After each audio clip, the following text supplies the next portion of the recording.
യേശു ക്രിസ്തുവിനെ കർത്താവും രക്ഷകനുമായി സ്വീകരിച്ച ഒരു വ്യക്തിയാണ് ഇന്ന് ഭൂതലത്തിൽ ജീവിക്കുന്ന ഏറ്റവും ശക്തിയുള്ള വ്യക്തി. ആ വ്യക്തി പഴയതല്ല. 2 കൊരിന്ത്യർ 5:17 പറയുന്ന പോലെ പുതിയ സൃഷ്ടിയാണ്.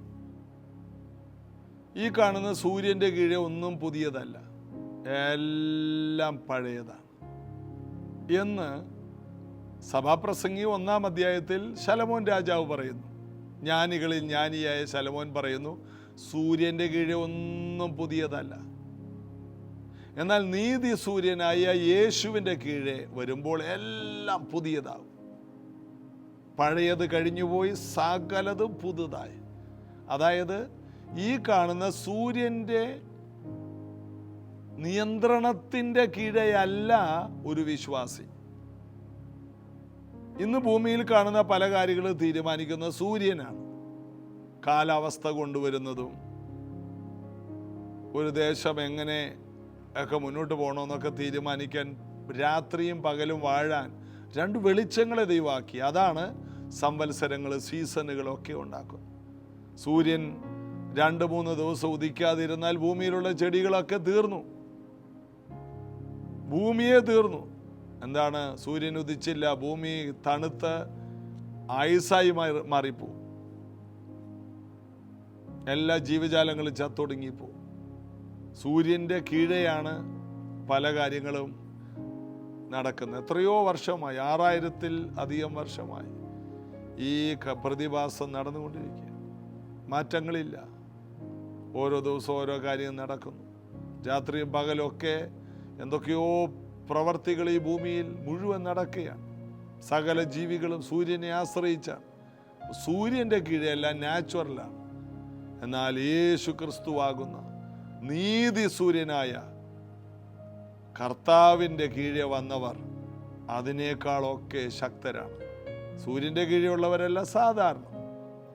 ഒരു മനുഷ്യൻ ഈ വെറും സൂര്യൻ്റെ കീഴെ ജീവിച്ച് തീരാനുള്ളതല്ല. യേശു ക്രിസ്തുവിനെ സ്വീകരിച്ച യേശുവിലൂടെ അസാധാരണമായ പ്രകാശവും അനുഗ്രഹങ്ങളും പ്രാപിച്ച് അസാധാരണമായ സീസണുകളിലേക്ക് കയറണം. ഈ സൂര്യൻ്റെ കീഴെ, യേശുവാകുന്ന നീതി സൂര്യൻ്റെ കീഴെ പുതിയ കാലാവസ്ഥയാണ്. എല്ലാം പുതിയതാണ്, മറ്റേതെല്ലാം പഴയതാണ്. ഒന്നും പുതുമയില്ല. പുതിയതിലേക്ക് കയറാൻ യേശു കൃപ തരും. ഇന്നത്തെ ദിവസം ഇത് കേൾക്കുന്ന ഓരോ വ്യക്തികൾക്കും വലിയ അനുഗ്രഹങ്ങൾ ഉണ്ടാകട്ടെ. ചേർന്ന് പാടി യേശുവിനെ ആരാധിക്കാം. तेरे जैसा कोई नहीं, तेरे चरणों में झुके आसमान और महिमा गाए ज़मीन। यीशु मसीह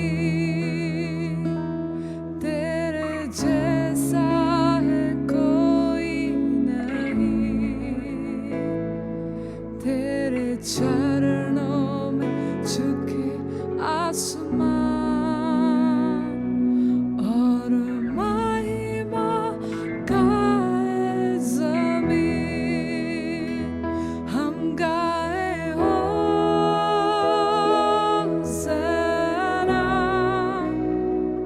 तू राजा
അങ്ങനെ ഈ ശനിയാഴ്ചയോടെ ഇന്നത്തോടെ യോഹന്നാൻ്റെ സുവിശേഷം 10-ാം അധ്യായം നമ്മൾ അങ്ങോട്ട് ധ്യാനിച്ച് തീർക്കുകയാണ്. തീരില്ല, ഓരോ വാക്കുകളും വളരെ വിലയേറിയതാണെങ്കിലും നമുക്ക് കുറേ നാളുകൾ ഈ യോഹന്നാൻ്റെ സുവിശേഷം ഇങ്ങനെ ധ്യാനിക്കണം. ഈ ധ്യാനത്തിൽ നമ്മുടെ ജീവിതം മാറും, ഈ ധ്യാനത്തിൽ നമ്മൾ ശക്തരാകും, ഈ ധ്യാനത്തിൽ നമ്മൾ സൗഖ്യമാകും. ഞാൻ വിശ്വസിക്കുന്നു യോഹന്നാൻ്റെ സുവിശേഷം 21-ാം അധ്യായം എത്തുന്നതിന് മുമ്പ് നിങ്ങളുടെ വീടിൻ്റെ പണികൾ പൂർത്തിയാകണം, നിങ്ങളുടെ കുഞ്ഞുങ്ങൾക്ക് ഭാവി ഉണ്ടാകണം, നിങ്ങളുടെ ജീവിതം ആടിമുടി മാറണം, ശുശ്രൂഷയിൽ നിങ്ങൾ ശക്തരാകണം. ഒപ്പം ഞങ്ങളും ഈ ശുശ്രൂഷ നിങ്ങൾക്ക് വേണ്ടി ചെയ്യുന്ന ഞങ്ങൾക്കും വലിയ ഭാവി ഉണ്ടാകാൻ നിങ്ങളും ഞങ്ങളെ ഓർത്ത് പ്രാർത്ഥിക്കണം. ഇന്ന് കഴിഞ്ഞ ദിവസം നമ്മൾ വായിച്ചത് ഇതാണ്: നിങ്ങൾ ദേവന്മാരാകുന്നു ഞാൻ പറഞ്ഞു എന്ന് നിങ്ങളുടെ ന്യായപ്രമാണത്തിൽ നിങ്ങൾ വായിച്ചിട്ടില്ലേ? അതാണ് യേശു 34-ാം വാക്യത്തിൽ 10-ാം അധ്യായത്തിൽ യോഹന്നാനിൽ പറഞ്ഞത്. യേശു അവരോട്, നിങ്ങൾ ദേവന്മാരാകുന്നു എന്ന് ഞാൻ പറഞ്ഞു എന്ന് നിങ്ങളുടെ ന്യായപ്രമാണത്തിൽ എഴുതിയിരിക്കുന്നില്ലയോ? അതാണ് സങ്കീർത്തനം 82-ാം സങ്കീർത്തനത്തിൽ നമ്മൾ 1-ാം വാക്യത്തിലും 3-ാം വാക്യത്തിലും താഴോട്ട് നമ്മൾ കാണുന്നത്. നിങ്ങൾ ദേവന്മാരാണ്, എന്നാൽ ഒരു സാധാരണ മനുഷ്യനെ പോലെ ഭരിക്കും. കാരണം എന്താണ്? പുറമേയുള്ളവനല്ല നിങ്ങൾ ദേവന്മാരെന്ന് പറഞ്ഞാൽ നിങ്ങളുടെ ഉള്ളിലാണത്. അകത്തെ മനുഷ്യനാണ്, ആത്മമനുഷ്യനാണ് ദേവൻ എന്ന് പറഞ്ഞു. യേശുവിനെ സ്വീകരിക്കുമ്പോൾ നമ്മുടെ ആത്മമനുഷ്യൻ ജീവിക്കുകയാണ്. വീണ്ടും ജനനം, പുതുതായി ജനിക്കാതെ ദൈവരാജ്യം കാണാൻ കഴിയില്ല. അപ്പോൾ പുതിയ കാഴ്ച കിട്ടുകയാണ്. വീണ്ടും ജനിക്കുന്നവർ കാണുകയാണ്, എന്തൊക്കെയോ പുതിയത് കേൾക്കുകയാണ്. ചെവിയുള്ളവൻ കേൾക്കട്ടെ, യേശു പറഞ്ഞില്ലേ? വീണ്ടും ജനിക്കാതെ ദൈവരാജ്യം കാണാൻ കഴിയില്ല. വീണ്ടും ജനിക്കുന്നവർക്ക് പുതിയ കാഴ്ചയും പുതിയ കേൾവിയും ഉണ്ടാകുകയാണ്. അതുകൊണ്ട് പുതിയ സൃഷ്ടികൾ, രക്ഷിക്കപ്പെട്ടവരുടെ കൂട്ടം, എവിടെയെല്ലാം ദൈവസഭകളുണ്ടോ അവിടെയുള്ളവരെല്ലാം രക്ഷിക്കപ്പെട്ടവരാണ്. എല്ലാ സഭകളിലും വ്യത്യാസങ്ങളുണ്ട്, ഉപദേശങ്ങളിലൊക്കെ വ്യത്യാസമുണ്ട്, എങ്കിലും വീണ്ടും ജനിച്ചവരാണ്. ചിലർ പറയും ദാരിദ്ര്യമാണ് നമുക്ക് ഈ ഭൂമിയിൽ ദൈവം വെച്ചത്, നിന്റെ വിശ്വാസം നിന്നെ രക്ഷിച്ചിരിക്കും, എങ്കിലും അവൻ മരിച്ച സ്വർഗത്തിൽ പോകും. ചിലർ പറയും സമ്പന്നത ഈ ഭൂമിയിലുണ്ട്, നിന്റെ വിശ്വാസം നിന്നെ രക്ഷിച്ചിരിക്കുന്നു, അവനും മരിക്കുമ്പോൾ സ്വർഗത്തിൽ പോകുന്നു. ചിലർ പറയും അത്ഭുതങ്ങൾ, അടയാളങ്ങൾ ഞാൻ വിശ്വസിക്കുന്നു. അതെ, അത്ഭുത അടയാളങ്ങൾ നടക്കും, നിന്റെ വിശ്വാസം നിന്നെ രക്ഷിച്ചു. ചിലർ പറയുന്ന അത്ഭുതങ്ങൾ അടയാളങ്ങൾ നിന്നുപോയി. ശരി, നിന്റെ വിശ്വാസം നിന്നെ രക്ഷിച്ചിരിക്കും. എന്നാൽ ഏറ്റവും വലിയ വിശ്വാസം യേശുവിനെ കർത്താവും രക്ഷകനുമായി സ്വീകരിച്ചു. ഇത് എല്ലാവരും സ്വീകരിച്ചവരാണ്. അപ്പോൾ പ്രതിഫലം എങ്ങനെയാണ്? ഓരോരുത്തന് അവനവൻ്റെ പ്രവർത്തികൾക്ക് തക്ക പ്രതിഫലം. വിശ്വാസത്തിൻ്റെ പ്രവർത്തികൾ ചെയ്യാൻ ആര് രംഗത്ത് വരുന്നു, അവൻ അതിൻ്റെ പ്രതിഫലം. രോഗികളെ സൗഖ്യമാക്കിയോ, അതിന് പ്രതിഫലമുണ്ട്. ഭൂതങ്ങളെ പുറത്താക്കിയോ, അതിന് പ്രതിഫലമുണ്ട്. മരിച്ചവരെ ഉയർപ്പിച്ചുവോ, പ്രതിഫലമുണ്ട്. ചിലർ പറയും അത്ഭുതങ്ങളിലൊന്നും കാര്യമില്ലെന്ന്. ആര് പറഞ്ഞു? അത്ഭുതങ്ങളിൽ കാര്യമുണ്ട്. അപ്പോസ്തലന്മാർ അതുകൊണ്ട് അത്ഭുതം ചെയ്തത്. യേശു എന്തുവിനാണ് പരീശന്മാരോട് പറഞ്ഞു, ഞാൻ ഇന്നും നാളെയും ഭൂതങ്ങളെ പുറത്താക്കി 3-ാം നാളിൽ സമാപിക്കും. ഇന്നും നാളെ ഞാൻ പ്രസംഗിച്ചിട്ട് 3-ാം നാളിൽ സമാപിക്കുമെന്നാണ് പറഞ്ഞത്. ഇന്നും നാളെയും ഞാൻ ഭൂതങ്ങളെ പുറത്താക്കും, രോഗികളെ സൗഖ്യമാക്കും. അതിന് പ്രാധാന്യം ഉണ്ടായിട്ടല്ലേ യേശു തൻ്റെ ജീവിതകാലം മുഴുവൻ ചെയ്തത്. അതുകൊണ്ട് അത് നിന്നുപോയെന്നും അത് ഇല്ല എന്നും പഠിപ്പിക്കുന്നതൊന്നും ഞങ്ങൾ അംഗീകരിക്കുന്നില്ല. ഇത് വൈദ്യശാസ്ത്രം കൈവിട്ടവരെ എല്ലാം സൗഖ്യമാക്കുന്ന മാർഗമാണ്, മരിച്ചവരെ ഉയർപ്പിക്കുന്ന മാർഗമാണ്. ഇത് പറയുമ്പോൾ ഇത് കേൾക്കുന്നവർക്കും പറയുന്ന എനിക്കും പ്രതിഫലമുണ്ട്. ബൈബിൾ അത് പറയുന്നു. അപ്പോൾ ഈ ശരീരത്തിൽ വസിക്കുമ്പോൾ ചില പരിമിതികളുണ്ടെങ്കിലും ആത്മാവിൽ ജീവിക്കുന്നവർക്ക് പരിമിതികളില്ലെന്നും ബൈബിൾ പറയുന്നു. അപ്പോൾ 16-ാം വാക്യത്തിലേക്ക് വായിക്കുമ്പോൾ, ഞാൻ ദൈവത്തിൻ്റെ പുത്രൻ എന്ന് പറഞ്ഞതുകൊണ്ട് നീ ദൈവദൂഷണം പറയുന്നു എന്ന് പിതാവ് വിശുദ്ധീകരിച്ച് ലോകത്തിൽ അയച്ചവനോട് നിങ്ങൾ പറയുന്നുവോ? എന്നെ പിതാവ് വിശുദ്ധീകരിച്ച് ഈ ഭൂമിയിലേക്ക് അയച്ചിരിക്കുക. വിശുദ്ധീകരിക്കുക എന്ന് പറഞ്ഞാൽ ഒരു പ്രത്യേക കാര്യത്തിന് വേണ്ടി ദൈവം വേർതിരിച്ചിരിക്കുകയാണ്. വിശുദ്ധീകരിക്കുക ദൈവത്തിൻ്റെ ഒരു പദ്ധതിക്ക് വേണ്ടി. ദേവാലയത്തിലെ ഓരോ ഉപകരണങ്ങളും വിശുദ്ധീകരിക്കണമെന്ന് ദൈവം മോശയോട് പറഞ്ഞു. അതിൻ്റെ അർത്ഥം വേർതിരിക്കുക. ഓരോ ഉപകരണങ്ങളും അഭിഷേകം ചെയ്ത് വിശുദ്ധീകരിച്ച് വേർതിരിച്ചു. ഇതുപോലെ ഓരോ തവികളും കിണ്ണങ്ങളും എല്ലാം നമ്മൾ ന്യായപ്രമാണ പുസ്തകത്തിൽ വായിക്കുന്നു. ദൈവത്തിൻ്റെ ഓരോ പാത്രങ്ങളും അതെല്ലാം മാനപാത്രങ്ങളാണ് വിശുദ്ധീകരിച്ച. ദൈവം വിശുദ്ധീകരിച്ച് ഭൂമിയിലേക്ക് അയച്ച ദൈവപുത്രനാണ് ഞാനെന്ന് യേശു ആധികാരികമായി പറഞ്ഞതുപോലെ ഇന്ന് യേശുവിനെ കൈക്കൊണ്ട ഓരോ വ്യക്തികൾക്കും ആധികാരികമായിട്ട് പറയാം, എന്നെ ദൈവം വിശുദ്ധീകരിച്ച് ഈ ഭൂമിയിലാക്കി വെച്ചിരിക്കുകയാണ്. എന്നെ വലിയ കാര്യങ്ങൾക്ക് വേണ്ടി വേർതിരിച്ചിരിക്കുകയാണ്. ഇത് കേൾക്കുന്ന ഒത്തിരി സഹോദരിമാരുണ്ട്. ഇത് നിങ്ങൾ ആർക്കെങ്കിലും വേണ്ടി കേൾക്കരുത്. നിങ്ങളുടെ ഭർത്താവിന് വേണ്ടി കേട്ടിട്ട് പറയാനുള്ളതല്ല, പിള്ളേരോട് പറയാനുള്ളത് നിങ്ങളോടുള്ള കാര്യമാണ്. ക്രിസ്തുവിൽ സ്ത്രീയെന്നോ പുരുഷനെന്നോ ഇല്ല, വിശ്വസിക്കുന്നവരാൽ എന്നവിടെ പറയുന്നു. ഈ അടയാളങ്ങൾ നടക്കും. എന്നാൽ ന്യായപ്രമാണ പുസ്തകത്തിലും സുവിശേഷങ്ങളിലും കാണുന്നത് പുരുഷന്മാരുടെ കണക്ക് മാത്രമാണ്.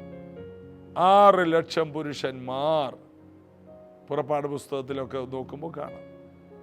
ഇനി പുതിയ നിയമത്തിലോട്ട് വന്നാലോ, പുരുഷന്മാരുടെ സംഖ്യ മാത്രം പറയുന്നു. 5000 പുരുഷന്മാർ തിന്നു, 4000 പേര് തിന്നു. ബാക്കി ആരും തിന്നില്ലേ? പിള്ളേര് തിന്നില്ലേ? ഭാര്യമാര് തിന്നില്ലേ? യഹൂദന് ഒരു ഭാര്യയാണ്, 2-3 ഭാര്യമാരുണ്ട്, അവരൊക്കെ തിന്നില്ലേ? 5000 പുരുഷന്മാരാണെങ്കിൽ 15000 സ്ത്രീകൾ, ഒരു 20,000 പിള്ളേര്, ഒരു കുടുംബമായിട്ട് വന്നിരിക്കുകയാണ് ആ പുൽപ്പുറത്ത്. നാട് മുഴുവനും ഉണ്ട്. പുരുഷന്മാരുടെ കണക്ക് എടുക്കൽ അത് സുവിശേഷം കൊണ്ട് ക്രൂശ് മരണത്തോടെ തീർന്നു. യേശുവിലോട്ട് വന്നപ്പോൾ പുതിയ സൃഷ്ടിയാണ്. അതുകൊണ്ട് ഒരു സിസ്റ്റർ ഇത് കേൾക്കുമ്പോൾ നിങ്ങൾ ധൈര്യപ്പെടണം. നിങ്ങൾക്ക് ഒരു അപ്പോസ്തോലിക ശുശ്രൂഷ ചെയ്യാം, ഒരു പ്രവാചക ശുശ്രൂഷ ചെയ്യാം, ഒരു സുവിശേഷകയുടെ ശുശ്രൂഷ ചെയ്യാം, ഒരു വലിയ പാസ്റ്ററാകാം, ഒരു നല്ല ടീച്ചറാകാം, പ്രോഫറ്റാകാൻ പറ്റുമല്ലോ. പഴയ നിയമത്തിലുള്ള സ്ത്രീകൾ പ്രോഫറ്റായില്ലേ? പുതിയ നിയമത്തിൽ എന്തോരം പ്രോഫറ്റുകളുണ്ട്. അങ്ങനെ ഒരു അപ്പോസ്തലനായിക്കൂടെ? നമ്മുടെ പുതിയ മനുഷ്യനിൽ ഈ 5 വിധ ശുശ്രൂഷകളുമുണ്ട്. നാം വീണ്ടും ജനിച്ചപ്പോൾ നമ്മിൽ യേശു വന്നപ്പോൾ യേശുവിൽ ഇത് 5 ഉണ്ട്. യേശു ഒരു അപ്പോസ്തലനായിരുന്നു, യേശു ഒരു പ്രവാചകനായിരുന്നു, യേശു ഒരു സുവിശേഷകനായിരുന്നു, യേശു ഒരു നല്ല ഇടയനായിരുന്നു, യേശു നല്ല ഉപദേഷ്ടാവായിരുന്നു. എഫേസ്യർ 4:11 യേശു ഒരാളിൽ വരുമ്പോൾ 5 കാര്യങ്ങളും നമ്മിൽ വന്നു കഴിഞ്ഞു. ഇതിനെ നമ്മൾ പുറത്തെടുക്കണം. എങ്ങനെയാണ് ഒളിമ്പിക്സ് ഉണ്ടാകുന്നത്? ലോകത്തുള്ള കായിക താരങ്ങൾ ഒരുമിച്ച് സമ്മേളിക്കുമ്പോഴാണ്. എന്നാൽ അവർ കായികമായി ബലവും ശേഷിയുള്ളവരായി ഇതെങ്ങനെയാണ് മാറിയത്? ഓടാൻ കഴിവുണ്ടെന്ന് മനസ്സിലാക്കി ഓടി ഓടി ഓടി കഴിവിൽ മികവായി. ചാടാൻ കഴിവുണ്ടെന്ന് മനസ്സിലാക്കി ചാടി ചാടി ചാടി ഏറ്റവും വലിയ ചാട്ടക്കാരനായി. നീന്താൻ കഴിവുണ്ടെന്ന് മനസ്സിലാക്കി നീന്തി നീന്തി നീന്തലിനെ വികസിപ്പിച്ചു. ഇതുപോലെ തന്നെ അപ്പോസ്തലൻ ഉണ്ടെന്നറിഞ്ഞാൽ അപ്പോസ്തലനെ വികസിപ്പിച്ചെടുക്കണം. പ്രവാചകൻ ഉണ്ടെന്നറിഞ്ഞാൽ നമ്മിലുള്ള പ്രവാചകനെ നാം ഇരുന്ന് ദൈവ സാന്നിധ്യത്തിലിരുന്ന് നാം വളർത്തിയെടുക്കണം. നമ്മിലുള്ള സുവിശേഷകനെ, നമ്മിലുള്ള ദൈവകൃപയെ, നമ്മിലുള്ള പ്രസംഗത്തെ, നമ്മിലുള്ള ആരാധനയെല്ലാം നമുക്ക് പുറത്തെടുക്കണം. അതിനെ പത്രോസ് അപ്പോസ്തലൻ പറയുന്നു, തക്ക സമയത്ത് ഉയർത്തുന്നവൻ്റെ കൈക്കീഴെ താണിരിപ്പേൻ. നാം ഇരിക്കണം. ഇരിക്കുമ്പോൾ നമ്മിലുള്ള അത്ഭുത മനുഷ്യൻ പുറത്തു വരും. ഇത് കേൾക്കുന്ന ഓരോ പ്രിയപ്പെട്ടവരും ഇത് അറിയണം. വേണമെങ്കിൽ ജീവിതകാലം മുഴുവൻ കട്ടിലേലിരുന്ന് ജീവിതം കഴിക്കാം, കസേരയിലിരുന്ന് ജീവിതം കഴിക്കാം, അടുക്കളയിൽ തന്നെ തീർക്കാം, ഓഫീസിലിരുന്ന് ജോലി തീർക്കാം, കൊച്ചുമക്കളുടെ കൂടെ കളിച്ച് ജീവിതം തീർക്കാം. അല്ല, ഞാൻ അതിലൊന്നും ഒതുങ്ങില്ല, ഞാൻ പുറത്തു വരും, എൻ്റെ പ്രായത്തെ വെല്ലുന്ന ഒരു ശുശ്രൂഷ ഞാൻ ചെയ്യുമെന്ന് ഈ വചനം കേൾക്കുന്നവരിൽ ആരോടെങ്കിലും ദൈവം ഇന്ന് ഇടപെടുന്നുണ്ടെങ്കിൽ താമസിയാതെ നിങ്ങൾ ഈ വർഷം തീരുന്നതിനുള്ളിൽ ഉയരങ്ങളിലേക്ക് കുതിക്കുന്നത് ഞങ്ങൾ കാണും. വിശ്വാസത്തിൻ്റെ അളവിനൊത്തവണ്ണം മാത്രമേ ദൈവപ്രവൃത്തിയുള്ളൂ. അപ്പോൾ അളവ് കൂട്ടുക, ഇതാണ് ഞങ്ങളുടെ ജോലി. റോമലേഖനം 12:3 മുതൽ വായിക്കുമ്പോൾ വായിക്കുന്നു, ഓരോരുത്തരും അവനവൻ്റെ വിശ്വാസത്തിനുള്ള അളവ് പങ്കിട്ടിരിക്കുന്നു. അപ്പം അളവുണ്ട് എല്ലാവർക്കും.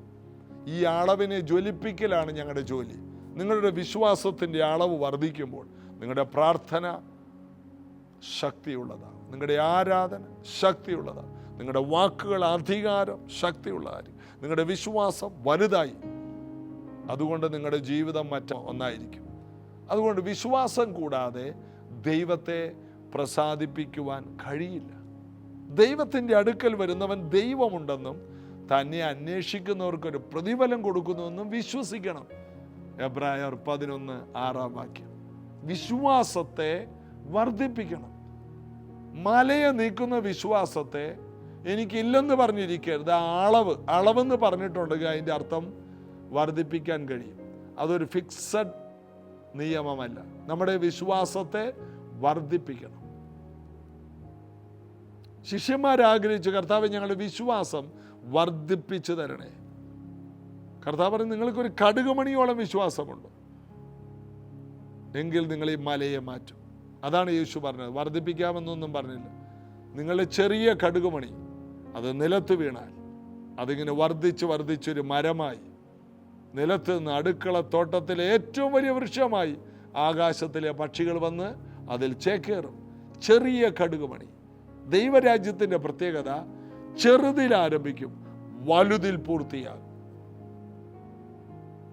ദൈവരാജ്യം നിലത്ത് ഇട്ട കടുകുമണിക്ക് സദൃശം. അതായത് ദൈവരാജ്യം തുടങ്ങുന്നത് ചെറുതിലാണ്. ഒരു സ്ഥലത്തൊരു കൂട്ടായ്മ തുടങ്ങുന്ന ഒരു പാവപ്പെട്ട പാസ്റ്റർ കുടുംബമായിട്ട് പോയി പാർക്കും. അദ്ദേഹത്തെ ആ നാട്ടുകാർ മുഴുവൻ ചീത്ത വിളിക്കും, കയറിക്കിടക്കാൻ ഇടം കൊടുക്കൂല. ഇതെല്ലാം അനുഭവിച്ച ആളാണ് ഞാൻ. 9 വാടക വീട്ടിൽ കിടന്നയാളാണ്. പല വാടക വീട്ടിൽ നിന്ന് ഇറക്കി വിട്ടതാ. എന്തെല്ലാം ചരിത്രങ്ങൾ. ദൈവരാജ്യം തുടങ്ങുന്നത് ചെറുതിലാണ്. തുടക്കം ചെറുതായിരിക്കും, അന്ത്യം അതിമഹത്തായിരിക്കും. ഇതിങ്ങനെ വളർന്നു വരും. ഇത് കേൾക്കുന്ന ഓരോ വ്യക്തികളും അറിയണം, ദൈവരാജ്യത്തിൻ്റെ പ്രത്യേകത ചെറുതിൽ ആരംഭിക്കും, എന്നിട്ട് ഏറ്റവും വലുതിൽ പോയി ഭൂമിയിൽ ആർക്കും ഇല്ലാത്ത ഏറ്റവും ഉയരങ്ങളിൽ ഇതെത്തും. കഴുകനെ പോലെ ചെറുകടിച്ചായി ഉയരും. ചെറിയ വിശ്വാസം.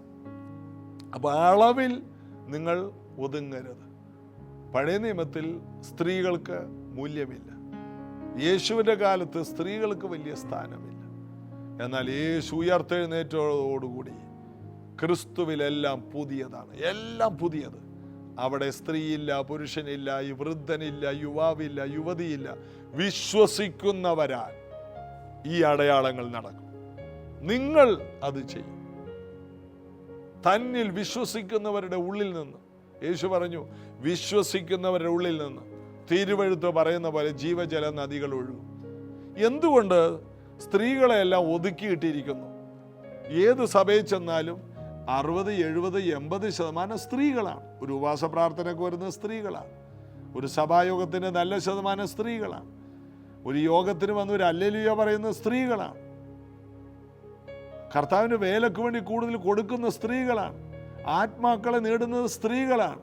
എന്നാൽ സ്ത്രീകളെ മുന്നിൽ വരാൻ അനുവദിക്കില്ല. അതൊരു പിശാചിൻ്റെ തന്ത്രം. അതിന് 2 വാക്യവും പൊക്കിക്കൊണ്ടുവരും. സ്ത്രീകൾ സഭയിൽ മിണ്ടാതിരിക്കട്ടെ. സ്ത്രീകൾ വീട്ടിൽ പോയി ഭർത്താക്കന്മാരോട് പഠിച്ചാൽ മതി. എന്താ സ്ത്രീകൾ പ്രസംഗിച്ച കുഴപ്പം?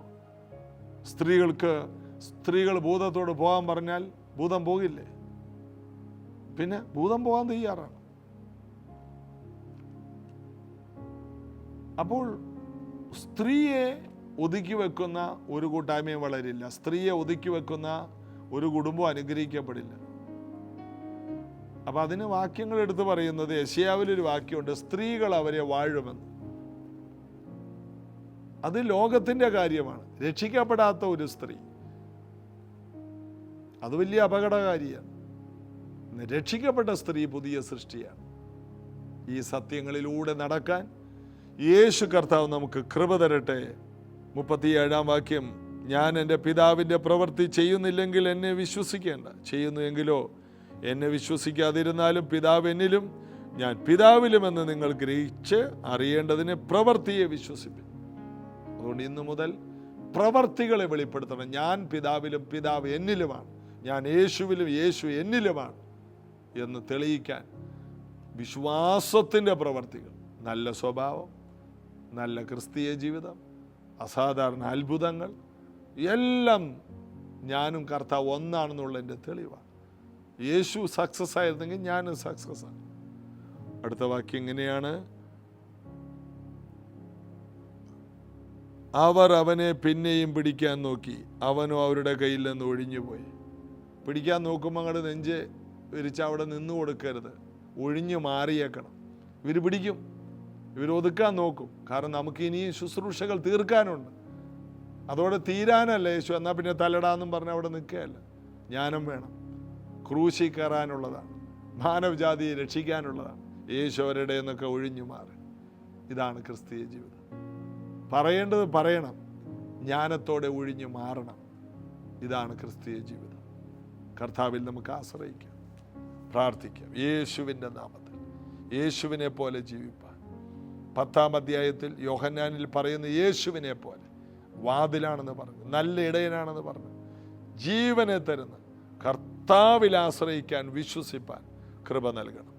സഹോദരിമാർക്കും ദൈവത്തിന് വേണ്ടി വളരെയധികം ഫലം കായ്പാൻ കൃപ കൊടുക്കണം. എല്ലാവിധ ശുശ്രൂഷകളും വിശ്വാസത്താൽ ഞങ്ങളിൽ നിന്ന് പുറത്തേക്ക് ഒഴുകട്ടെ. ഇത് കേൾക്കുന്ന എല്ലാവരും സൗഖ്യമാവുക മാത്രമല്ല, ആയിരങ്ങളെ സൗഖ്യമാക്കുന്ന സൗര്യസ്വരന്മാരായി തീരട്ടെ. ജീസസ് എവരിഡേയിലൂടെ ദൈവരാജ്യം വളരട്ടെ, സുവിശേഷം പരക്കട്ടെ, സാമ്പത്തിക വിശാലതകൾ ഉണ്ടാകട്ടെ, നന്മകൾ ഉണ്ടാകട്ടെ. പഠിക്കുന്ന കുഞ്ഞുങ്ങളെല്ലാം യേശുവിൽ വളരട്ടെ. അവിടെ നിന്ന് അത് ചെയ്യുന്നതിനായി സ്തോത്രം. യേശുവിൻ നാമത്തിൽ ആമേൻ. നമുക്ക് വിശ്വസിക്കാം, ദൈവജനത്തെ കൂടുതൽ ആശ്രയിക്കാം. നാളെ അനുഗ്രഹിക്കപ്പെട്ടൊരു സഭായോഗം പ്രൈസ് ജനറേഷൻ ചർച്ചിൽ വെച്ച് നടക്കുന്നു. നിങ്ങൾ വരുമോ? ഒടുവിൽ നിങ്ങൾക്ക് വേണ്ടി പ്രാർത്ഥിക്കാൻ ഞാൻ വെയിറ്റ് ചെയ്യുന്നുണ്ട്. കർത്താവിൽ നമുക്ക് വിശ്വസിക്കാം. ആലപ്പുഴയിൽ ഇങ്ങനൊരു കൂട്ടായ്മ ഉണ്ടായതുകൊണ്ടല്ലേ ഞങ്ങൾക്ക് നിങ്ങളെ ക്ഷണിക്കാൻ കഴിയുന്നത്. വാ. ഇരുട്ടിലിരിക്കുന്ന ജനം വലിയൊരു വെളിച്ചം കണ്ടു എന്ന് വായിക്കുന്ന പോലെയാണ് പ്രൈസ് ജനറേഷൻ. വലിയ പ്രശ്നത്തിൽ കിടക്കുന്ന ദേശത്തും യേശു ജീവിക്കുന്നു. കർത്താവിൽ ആശ്രയിക്കുക. കർത്താവിൻ്റെ വലിയ പ്രവർത്തികളെ കാണാം. നാളെ രാവിലെ 8 മണിക്കാണ് സഭായോഗം. കടന്നു വരിക. തിങ്കളാഴ്ച മുതൽ ജീസസ് എവരിഡേ തുടരുന്നതാണ്. God bless you. ആമേൻ.